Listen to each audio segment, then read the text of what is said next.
ਕੱਖਾਂ ਦੇ ਵਿੱਚ ਲਾਲ ਗੁਆਚੇ, ਕੱਖਾਂ ਦੇ ਵਿੱਚ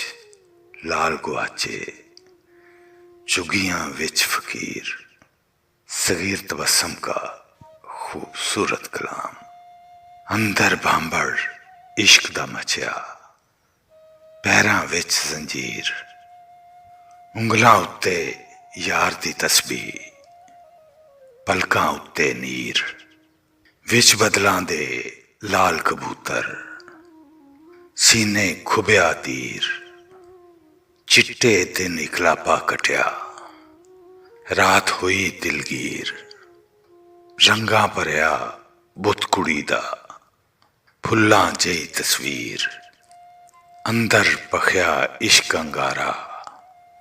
अख विच लाल लकीर, तेज त्रिखा नक दा कोका, अंदर देंदा चीर, नज़मां वर्गे नैन कुवारे, नज़मां वर्गे नैन कुमारे, सारा शहर असीर, कखां दे विच लाल गुआचे, चुगियां विच फकीर, इक्को विरद खुदा दा जपना, आखे यार सगीर।